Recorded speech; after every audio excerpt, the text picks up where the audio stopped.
multiplayer. Yes. Where did this death come from? Alright, hold on. Give me my trillion people back. Alright, 999,999,000,000 people. Nice. Okay, everyone, let's play some FNAF co-op. Oh my god. Let's see. Actually, I wonder if I can just get them all to bounce. Okay, should I do FNAF 1, FNAF 2, FNAF 3, FNAF 4, or FNAF sister location? Which one should I do?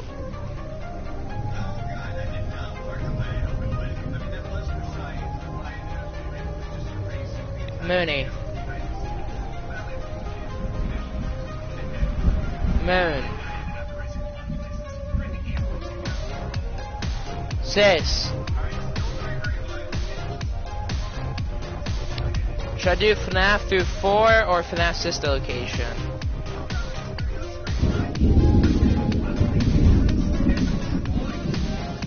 No, out of the 4 FNAFs. What? Or sister location.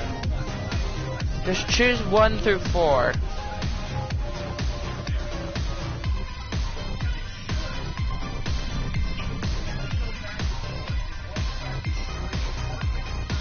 I'm gonna kill you. Oh, okay, FNAF 4, Night 1. Select. Start. Well, the Nightmare animatronics. I haven't played this one in so long. Oh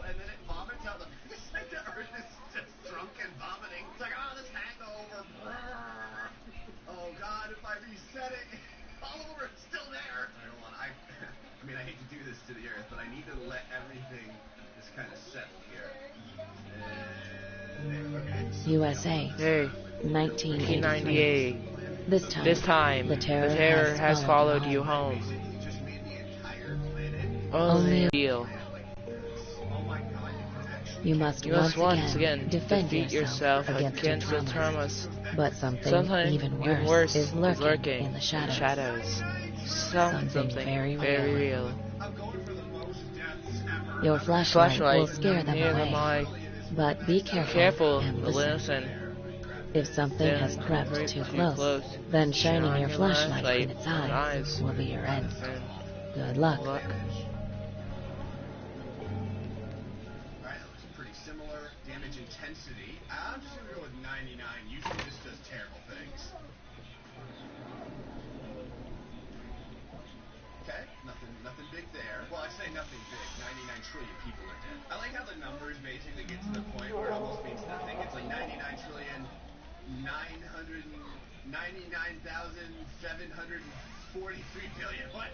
Damage range? How do I activate my flashlight again? I kind of don't know how to activate my flashlight.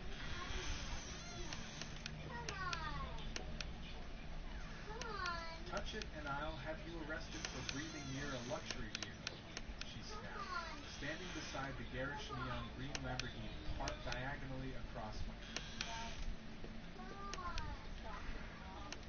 A fake cop grabbed my collar and started dragging me across my own living room. I'm standing there in shock, coffee spilling everywhere, watching this maniac in a police uniform, literally pulling me toward my front door, like I'm some kind of criminal. My heart's pounding, hands shaking. This is my lakefront ranch, my safe haven, and some psycho with a badge is treating me like garbage in my own. That's when the roar of motorcycle engines filled my driveway. 6 bikers appeared surrounding the fake cop, who quickly realized he was in over his head. But the real terror was just beginning, because someone had discovered my hidden.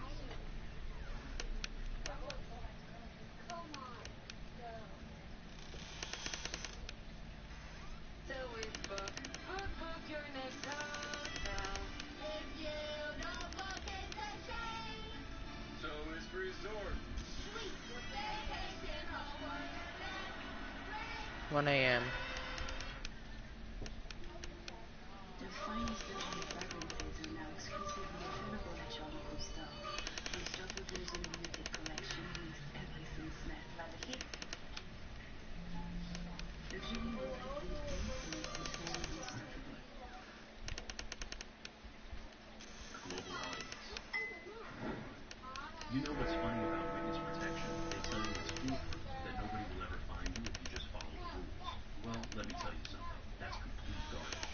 My name is Dylan Reed now, but 3 years ago, I was Rico Miller, an enforcer for the Iron Serpents Motorcycle Club. Yeah, I know what you're thinking. Another tough guy story. But here's the thing that'll blow your mind. I testified against the Luciano crime family in 2021, and there's still a $2 million reward out there for anyone who can find me. The feds gave me this perfect new identity, complete background. Even fake college transcripts going back 12 years. They thought of everything except one tiny detail that almost got me killed. I'm sitting here at my 25-acre ranch overlooking Lake Michigan, thinking I'm safe. The place cost $950,000, purchased through some FBI shell company called Northern Investments. I picked this spot strategically. Isolated, but accessible 3 escape routes, clear sight lines, and a legitimate reason for all the security cameras I installed. For 3 years, I've been playing the part of a retired cybersecurity consultant from Portland. Not bad for a guy who used to settle disputes with his fists, right? But man, the paranoia never really goes away. Every knock on the door, every unfamiliar car in the driveway, your heart starts racing because you know there are people out there who'd love nothing more than to collect that bounty. Then there's Emma, my wife of 20 months. She's this brilliant investigative journalist turned freelance writer, and I swear she suspects something's not right about my past. The woman's too smart for her own good sometimes.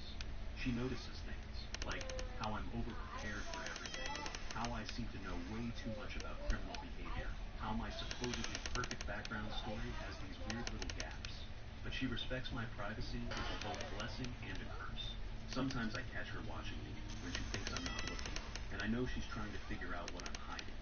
The guilt of lying to her eats at me every single day. What choice do I have? If she knew the truth, it would put her in danger too. That's when Samantha Cross entered my life like a wrecking ball. This woman is 45 years old and one of the top real estate brokers in the area. She lives alone in this $2 million lakefront mansion, professionally successful but personally destroyed by not one but 2 failed marriages. Here's the kicker. Her ex-husband Vincent Cross was a small-time associate of the Luciano family who got sent to prison right around the time I testified. Small world, right? 2 weeks ago, she was out photographing lakefront properties for some high-end client portfolio when her zoom lens caught me working shirtless by the dock. Most people would see a guy fixing his boat, but Samantha saw something that made her run cold.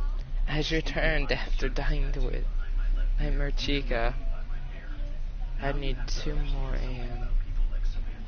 She doesn't need money. She's already successful.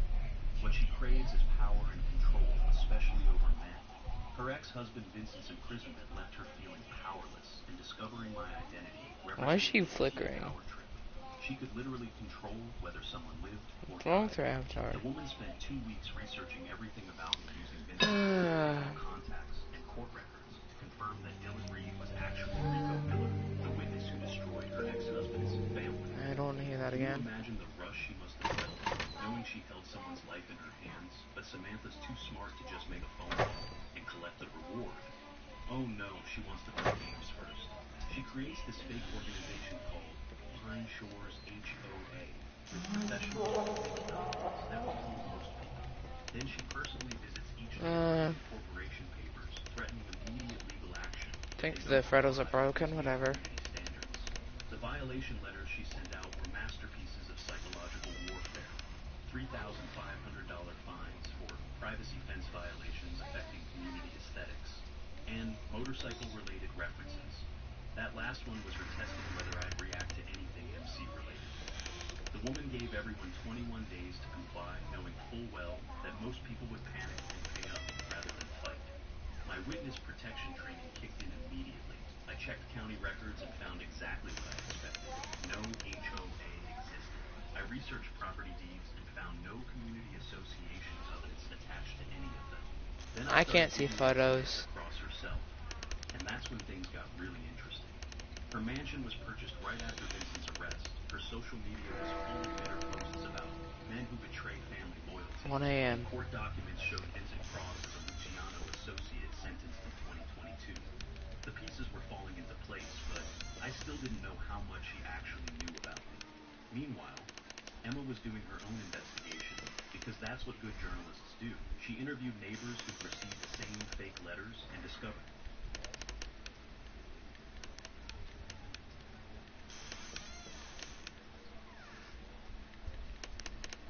homeless man sits in the middle of a busy station and is begging passersby for money. As he was doing so, he watches a stranger suddenly appear at a train station, as if out of thin air. When the strange man intervenes to help a woman who's just been robbed, police wrongly assume he's the culprit. The homeless man quickly clears things up, explaining the real attackers have already fled.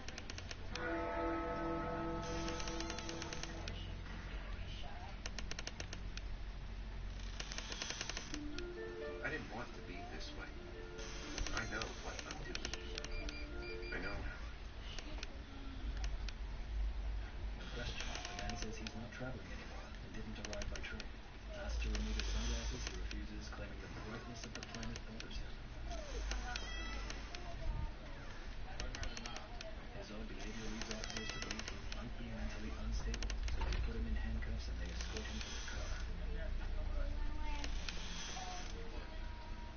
One of the officers asks the homeless man which gate he came from, but the homeless man mentions that he comes out of nowhere.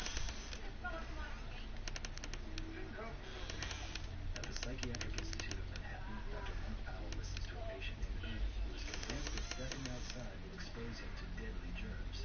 He repeatedly warns the doctor about this. Dr. Mark closes the window and Ernie takes off his mask. Then he keeps blabbering about being affected by the surroundings. After the session, Mark is informed by his secretary, Joyce, that a new case has come in, one transferred from another hospital. Dr. Chakraborty briefs Mark on the patient, explaining that the man insists he's from another planet. He shows no signs of typical brain disorders and remains firm in his belief. Despite being treated with medication called Thorazine for weeks, the patient's delusion has persisted. Mark eventually meets the man, Prot, who claims to be from a planet called K-Pax, located in the Lyra constellation, which is 1,000 light years away from Earth. He explains that he traveled here using light as a means of transport, and that this isn't his first visit to Earth. Dr. Mark mentions that nothing can travel faster than light and bases this claim on Einstein, but Prot insists they misunderstood Einstein, and they can travel even faster than light. They are traveling at tachyon speed. Einstein said nothing about entities already traveling at the speed of light or faster. Dr. Mark confusedly asks how he is talking English fine, but Prot tells him English is a really easy language to learn. You should try speaking When asked how he looks like a human, Prot explains that he looks like a human on Earth and a K-Paxan in K-Pax. Dr. Mark asks why he travels to Earth, and he simply tells him that it is curiosity about a planet that is class BA-3. Dr. Mark asks what BA-3 is, and Prot reveals it means a planet still in an early stage of evolution. Later, another patient, Howie, asks Prot about his home. Prot describes K-Pax as a world larger than Earth, surrounded by 7 purple moons. What? He says the sight of its 2 suns, K-Mon and K-Ril, Why is that? is especially beautiful. As he is talking, Ernie listens, interested. Those are our 2 sons, what you would call governors. At home, Mark's wife Rachel talks about possibly returning to her teaching job and mentions looking into after-school care.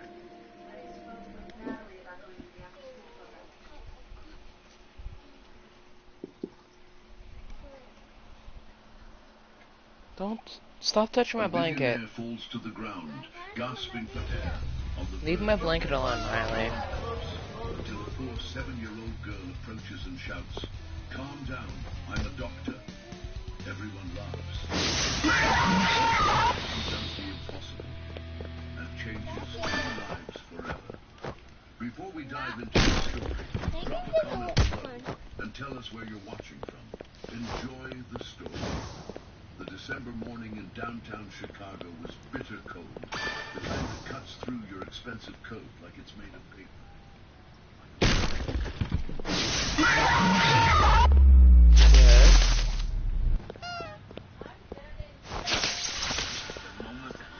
Love ya.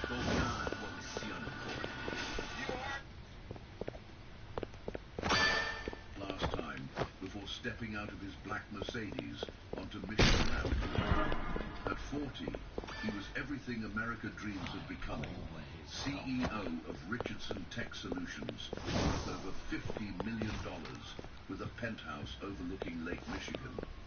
But success, he'd learned the hard way, couldn't fill the hollow space where his heart used to be. Mr. Richardson, the board meeting is in 20 minutes. His assistant Sarah called from the passenger seat. Michael waved the gleaming glass tower that housed his empire.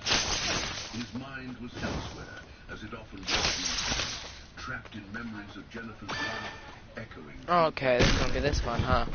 3 years since the cancer took her, and still every moment of his life. Pain started as a dull ache behind his sternum, like indigestion, or the stress of another awful murder. Michael paused at the corner of Michigan and Berker, pressing his hand against his chest. The morning rush hour flowed.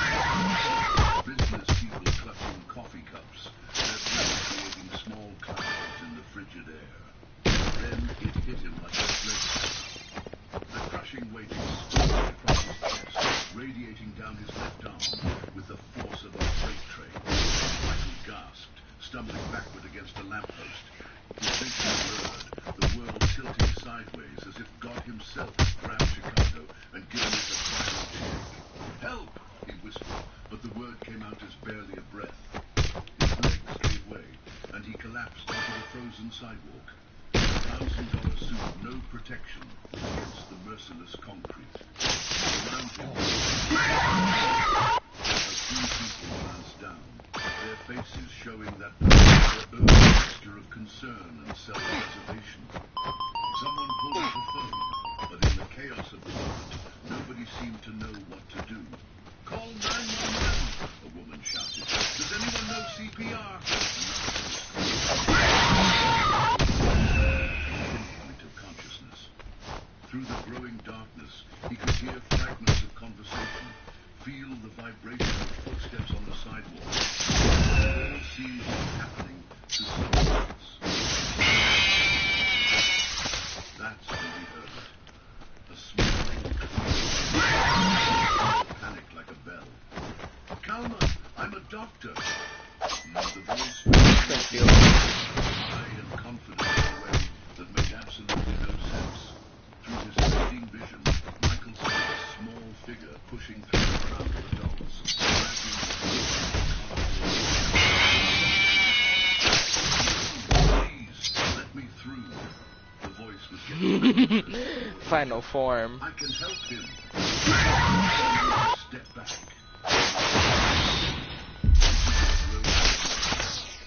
"I am a doctor," the child insisted, and there was something in that tiny voice that made even the skeptical adult. "He's having a hard time. Don't have much time." Small hands on his wrist, checking for the pulse and the precision. The same small hands began positioning his head, checking his airway with movements that spoke of real knowledge, not childish sense. His pulse.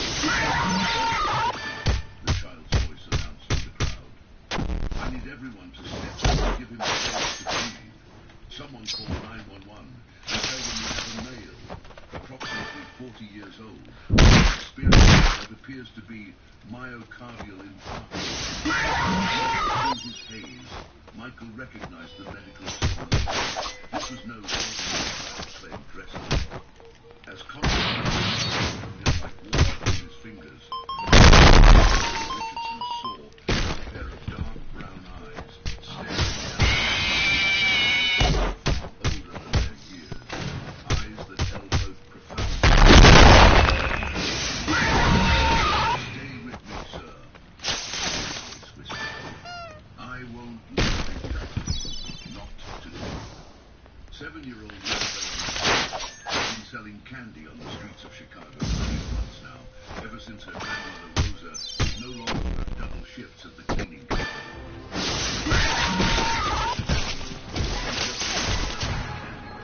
She was a doctor. Isabella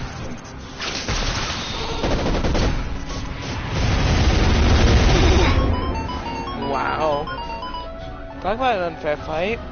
Surprisingly steady as he checked his carotid pulse. Characters, let's The crowd see. around them had grown silent, watching this impossible scene I unfold. always come back. Barely tall enough to his waists, was taking charge of a medical emergency with the confidence of a seasoned physician. Michael's lips were turning blue, his breathing shallow and labored. Isabella had seen this before, in the medical textbooks her mother had read, in the YouTube videos she watched at the public library when she should have been playing with other kids. I need someone to time this, Isabella announced, beginning chest compressions with surprising force. Her technique was hands exactly over the sternum, belt compressing at least 2 minutes. Now 30 compressions. Now get ready for this. Don't kill yourself. Let's check it out. It's still kibbles. Healthier isn't the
You're done.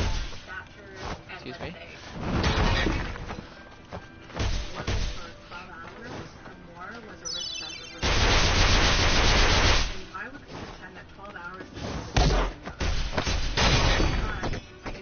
Oh, I just glitched myself outside the map. My physical limitations were past what is normally humanly possible because of that. I think that's why I didn't stop.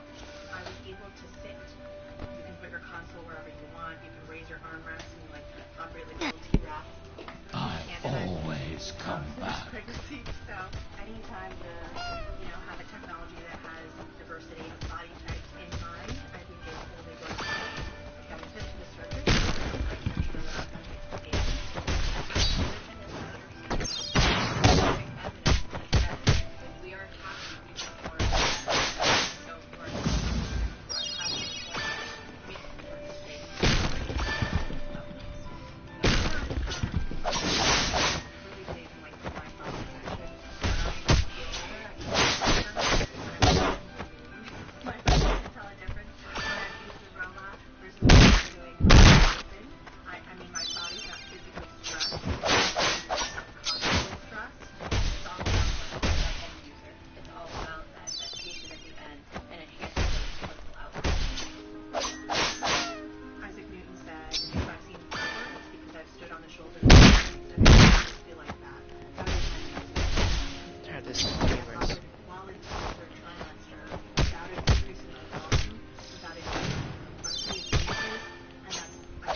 mama was Dr. Elena Martinez. She taught me that knowledge is the only thing nobody can ever take away from you. As the paramedics loaded Michael onto a stretcher, he managed to grab Isabella's small hand with surprising strength. "What's your name?" hoarsely. "Isabella Martinez," she replied. "And don't worry, sir. But as the ambulance doors whisked away towards the General Hospital, none of them realized that this was only the beginning of a story that broke their lives forever. Back on the sidewalk, Isabella picked up a box of scattered and forgotten nails. Tomorrow, she would return to this and people would see her as just another poor kid trying to make a few dollars. They had no idea. Chapter 3. The Impossible. That's not unfair. This again. Amanda Foster had been running the hospital 15 years, and she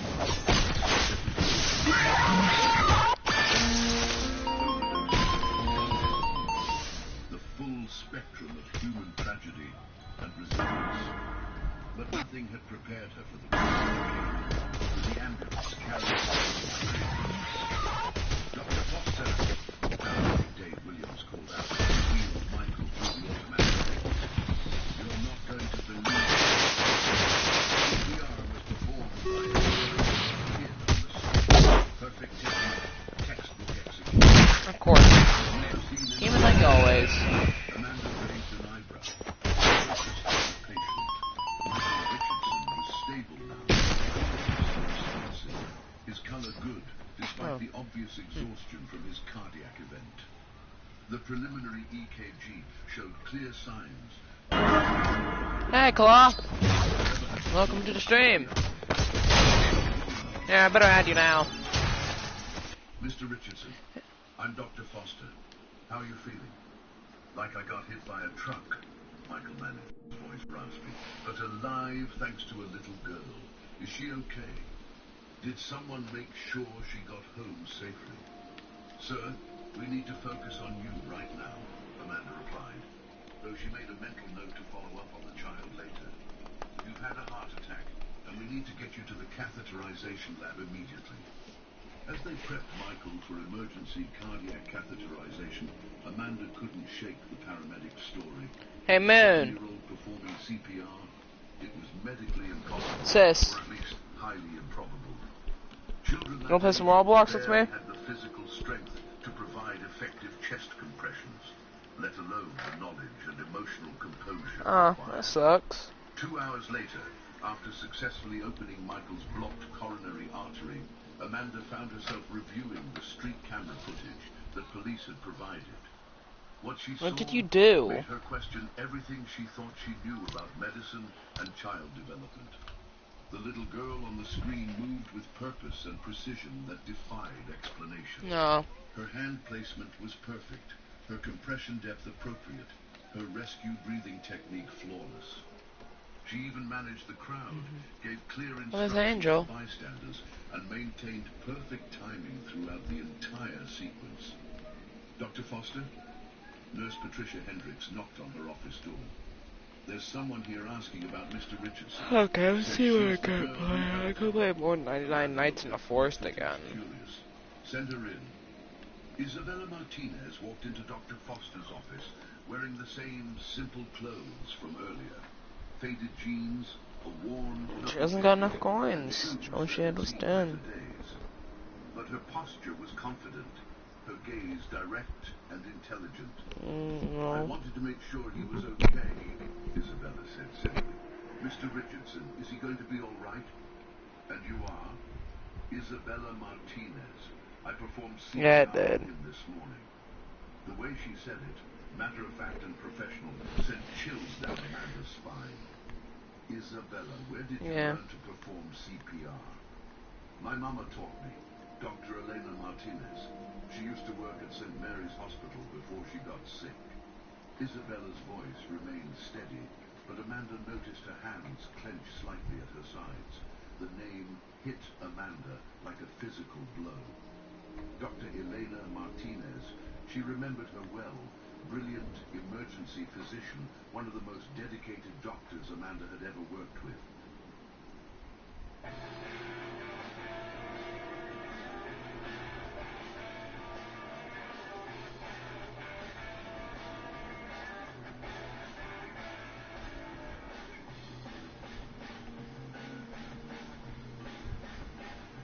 Playback.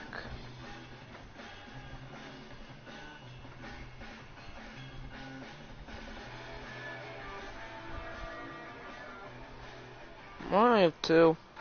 My Duffbug 545 and Duffbug 454. Designed for seniors. Large tiles. Big font. I'm just known as Duffbug half the time if I'm on Roblox. 87.5. Or Anki now since I put my nickname up. Play white mahjong. To stay mentally active. And get better sleep.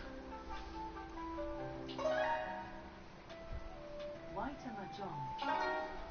Do you want to go to my stream? Because I gotta go stream here soon before I keep my daily. Big font. Easy on the eye. My daily is around like 200 days. Play white mahjong. So I'm gonna go ahead to go start my stream. And get better sleep. Okay. Download now. Elena had died 2 years ago from pancreatic cancer, a devastating loss to the medical community. Elena Martinez was your mother. Isabella nodded. She taught me everything she could before she died. Said knowledge was the only inheritance she could give me that nobody could steal. Amanda studied the child before her, the serious eyes, the way she held herself, the calm confidence in the face of adult authority.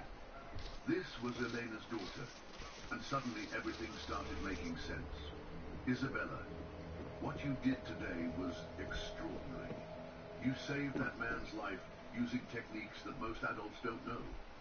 Mama always said that medicine isn't about age or size.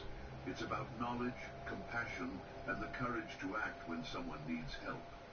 Isabella paused, looking directly at Amanda. Is Mr. Richardson really going to be okay? I need to know I did everything right. You did everything perfectly, Amanda assured her. Better than perfect, actually. You gave him the exact care he needed, at the exact moment he needed it. For the first time since entering the office, Isabella's composure cracked slightly. There we go. Relief flooded her features. How did you join before me? A determination that seemed far too mature for her 7 years. Doctor, Foster, can I ask you something? Of course. How do I become a real doctor, like Mama was? I know I'm just a kid, but I want to help people. I want to save lives. Amanda stared. Give me 1 second. Child, Elena's 1 second, daughter, I'm doing something. So I can asking have this questions pulled up that most before I do people didn't anything. consider until college. In that moment, she made a decision. So I have to change the room, my booth over to. Isabella, I think that's a conversation we need to have very carefully, Amanda said. But first, there's someone I think you should meet. Chapter 4, The Doctor's Daughter. 3 years earlier, Doctor. Elena Martinez had been racing through the corridors of St. Mary's Hospital with the same determination. Her daughter would later... I'm gonna remove the video so I can pull down my sticker. But that night, Elena was fighting 2 battles. One against time, and another against the cancer that was slowly destroying her body from the inside. Doctor... I'm getting my stream stuff set up. We have an emergency in Trauma Bay 3, Nurse Johnson had called out. Car accident, multiple casualties, 1 critical. Elena had paused only long enough to swallow another pill before rushing to help. Despite the fact that her own chemotherapy session... Sounds kinda sus, how you said it. At 34, she was already considered one of the most promising emergency physicians in Chicago, known for her innovative techniques and her refusal to give up on any patient. The critical patient was a woman named Jennifer Richardson, wife of a prominent businessman. She'd been hit by a drunk I'm trying to get my stream set up right now. charity event. Internal bleeding, possible traumatic brain injury, multiple Where'd you go? the kind of case Oh wait. every ounce Let me move my stuff real quick a little further so you can. For 8 hours, Elena had fought to save Jennifer's life. She pioneered experimental procedures, consulted with specialists via video conference, and refused to leave the operating room even when her own body was begging for rest. Michael Richardson had paced the waiting room, clinging to hope while Elena battled the impossible. But medicine, Elena knew, was not always about winning. Sometimes it was about fighting with such grace and determination that even in defeat, something beautiful emerged. Jennifer Richardson had died at 3:47 a.m., with Eleanor holding her hand and Michael sobbing in the hallway outside. It was Elena who had delivered the news. Elena who had stayed with Michael. There we go. She crumpled under the weight of loss. There's the stole. Elena who had somehow found of my horns. despite her own exhaustion and pain. She fought. Elena had told Michael. She fought so hard. You loved her. That's Just watch out for Radio Demon Alice. Love like that, it echoes forward. It changes things. Michael had looked up Wait, before I get him. A doctor who had given everything she had, who had treated his wife not as a case or a statistic, but as a human being worthy of every possible effort. 2 months later, Elena herself had been the patient, lying in a hospital bed at Chicago General, while pancreatic cancer ravaged her body. Why? Need a car? Well, good news. Book one with convenient delivery on Turo. And guess what? No lines, no rental counters, and definitely no headaches. So, what are you waiting for? Download the app today. Meet Andrea. Her story is so worthy of celebrating that we made it into a book. Protect your credit at all costs. Those are the words of Andrea the Wise. Some years ago, she was in debt. That's when Credit Karma had her back. There we go. Dispute became the weapon of choice for errors. A credit score over 700 was two-thirds to admire. It's not about how you start. It's searching for new ways to get better that matters the most. Start your story with Intuit Credit Karma. But even then, even as her own strength faded, she had spent her final weeks teaching 4-year-old Isabella everything she could. Mama, why do people get sick? Why do I know. Isabella had asked one afternoon, sitting cross-legged on Elena's hospital bed, while her mother drew diagrams of the human heart on a napkin. Sometimes bodies break down, Mika, Elena had explained gently. But that's why we need doctors. To fix what's broken, to fight for people who can't fight for themselves. Will you teach me to be a doctor like you? Elena had smiled through her pain. I'll teach you everything I can, baby girl. But being a doctor I have my stream up right now. It's about caring so much that you're willing to carry other people's pain to help them heal. Isabella had nodded solemnly, absorbing every word. Promise me something, Isabella, Elena had whispered during one of their last conversations. Promise me you'll do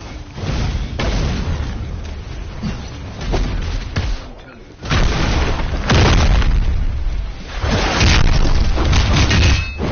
Elena had died.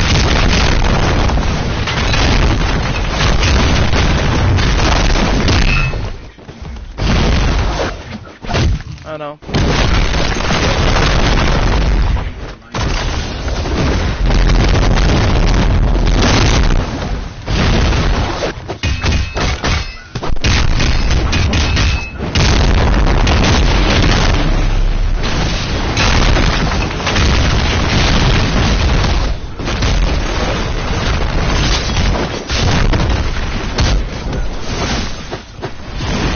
Oh, you gotta be kidding me. No!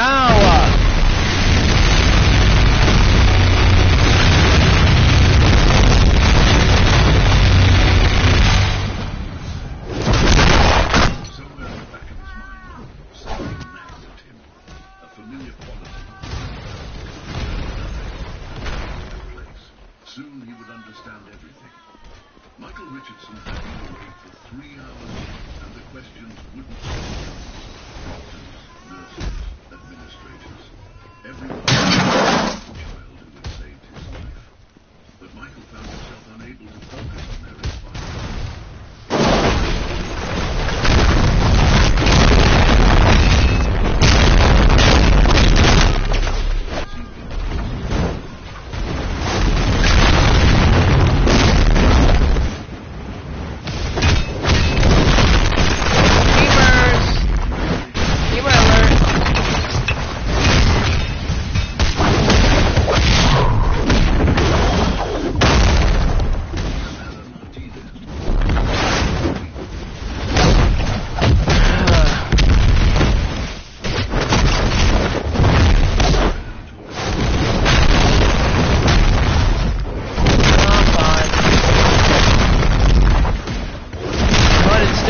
That don't know how to play the game.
That character. We're good back up.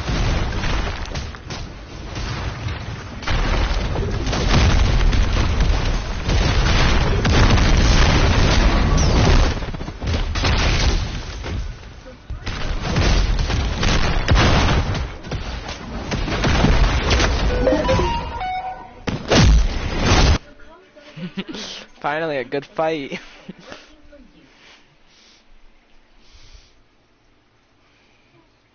Isabella's eyes widened with recognition.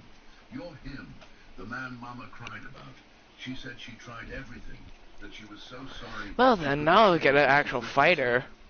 She gave everything she had, Michael said, tears beginning to flow freely. Your mother was extraordinary. She fought for Jennifer like she was she stayed with us. Never gave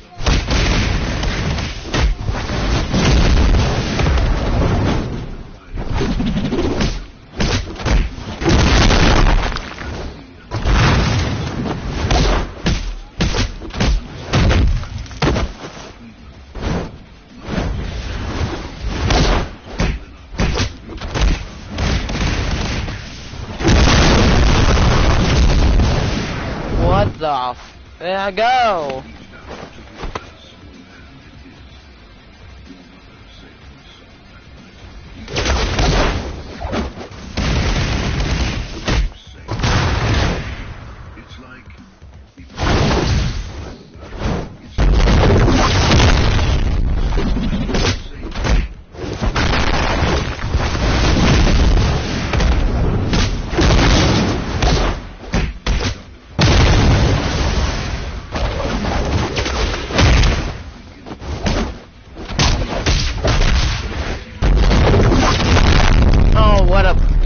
using that move, seriously?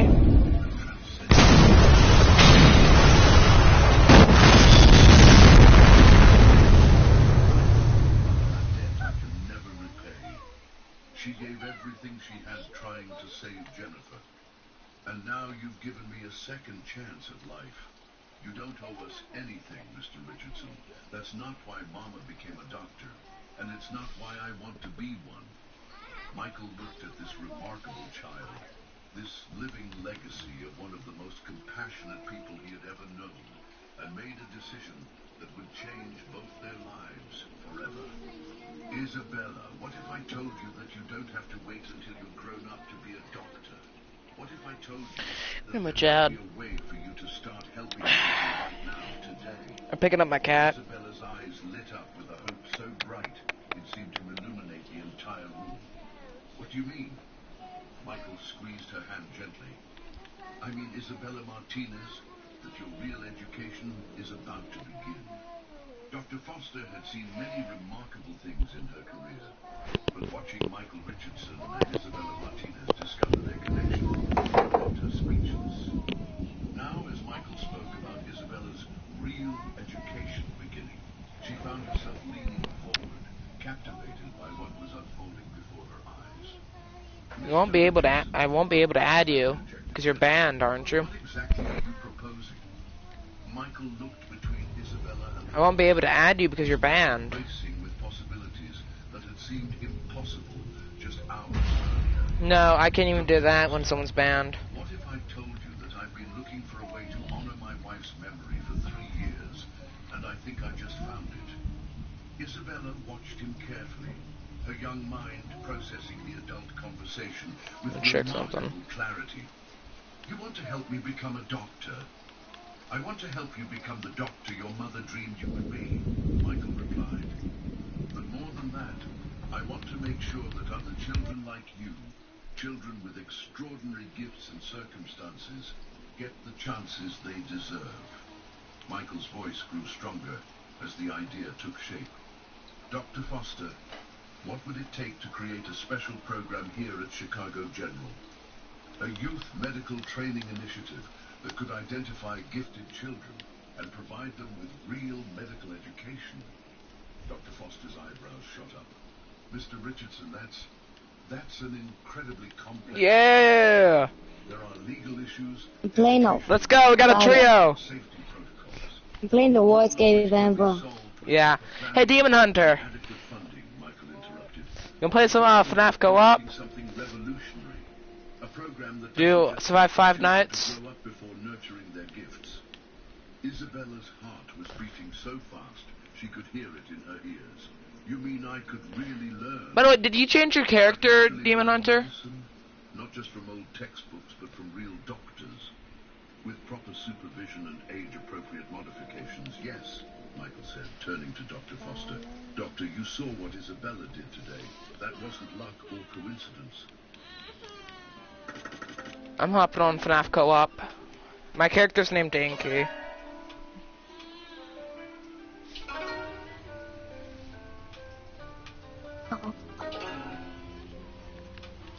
Oh, ban for ban. For the reason. Okay. We're in the lobby right now.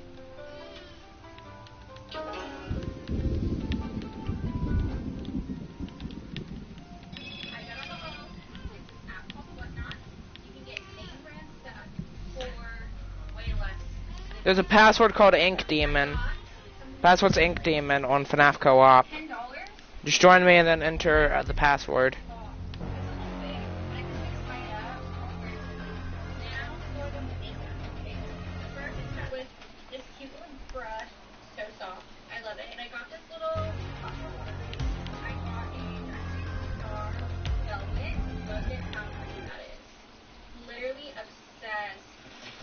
Can I just invite you to? Make it easier. Yeah, I can just invite you to. I just invite you to and make it easier for you to.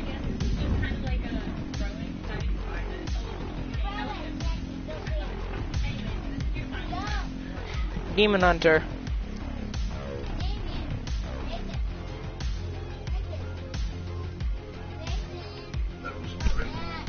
What?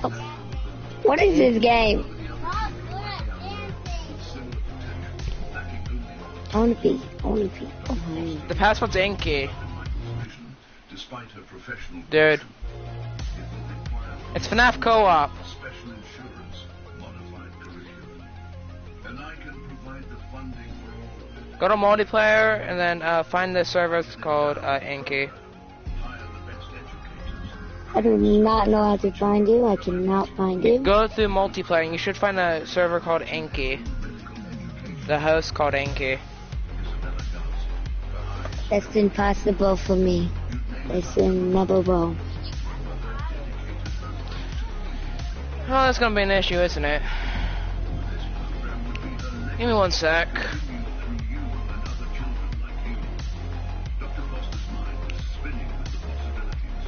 Create a server, dude. With safety as the top priority, it could revolutionize how we think about medical education. Children learn languages most easily when they're young. Why not medical concepts as well? Demon Hunter, can you create the server? His business acumen taking over. We could start with basic anatomy, physiology, first aid certification.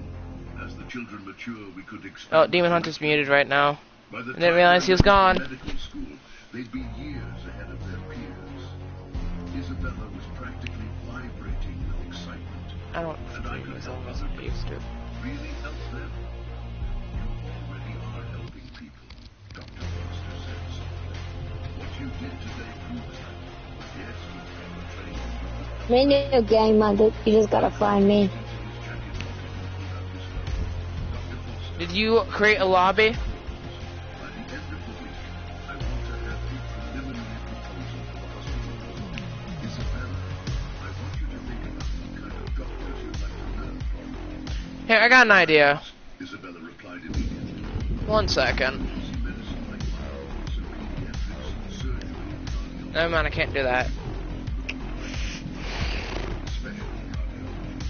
I want to learn what fix hearts. Simple as a puzzle. Isabella wanted to fix hearts, literally and figuratively. Before Michael said, his voice becoming serious. Isabella, this program will be demanding. It will require dedication, study, hard work. Are you prepared for that? Isabella straightened her shoulders, and for a moment she looked exactly like her mother had during those desperate hours trying to save Jennifer. Mr. Richardson, I've been preparing for this my whole life. Mama always said that our gifts aren't really ours. They belong to the people we're meant to help. Michael felt his own heart, newly repaired and beating steadily, filled with emotion. Then let's begin. As the three of them sat in that hospital, none of them could have imagined that they were launching Demon Hunter, you back yet, dude? one of the most innovative medical education programs in the country. They couldn't foresee the hundreds of gifted children who would benefit, the lives that would be saved, the barriers that would be broken. All they knew was that sometimes the most extraordinary journeys begin with the One simplest sec. decision to say yes to possibility. Follow me, Catch. Foster, Follow me, dude. Michael said, extending his hand. Would you be willing to be Leave the your director server. of this program? Amanda Foster looked at Michael Richardson. How am I then gonna at do Isabella this? Because I need Martinez, you to have a Elena's server. brilliant daughter, sitting there with hope shining in her eyes like a beacon. Mr. Oh, I just crashed my Richardson, Roblox. she said, Nice, I'm shaking gonna his stream hand everyone.